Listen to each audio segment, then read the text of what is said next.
শিক্ষা অভিযানত ঠিকাভিত্তিক শিক্ষক ৰূপে কাম কৰা আটাইকেইজন শিক্ষকক ৩৫,০০০ শিক্ষকক অসম চৰকাৰত নিয়মীয়াকৰণ অৰ্থাৎ অসম চৰকাৰৰ ৰেগুলাৰ কৰ্মচাৰী হিচাপে আমি নিযুক্তিৰ বাবে প্ৰক্ৰিয়া আগুৱাই লৈ গৈছোঁ।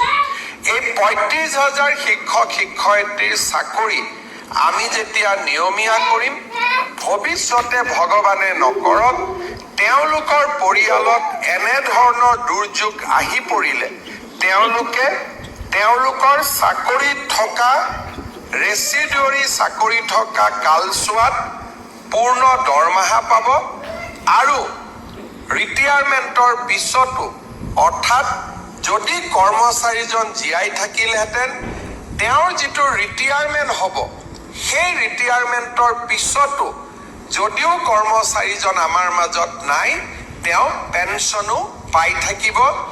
আমাৰ এই ধৰণৰ ব্যৱস্থা অসমত আমি বৰ্তমান ৰূপায়ণ কৰি আছোঁ।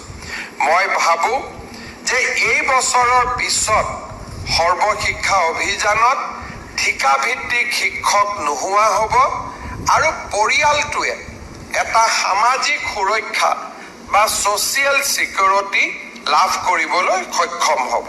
আজিৰ দিনটোত মই পুনৰ এবাৰ ১০৩ গৰাকী পৰলোকগত কৰ্মচাৰী শিক্ষক শিক্ষয়িত্ৰীৰ পৰিয়াললৈ সমবেদনা জ্ঞাপন কৰিছোঁ আৰু বিদেহী আত্মাৰ সদ্গতি আকৌ এবাৰ কামনা কৰিছোঁ।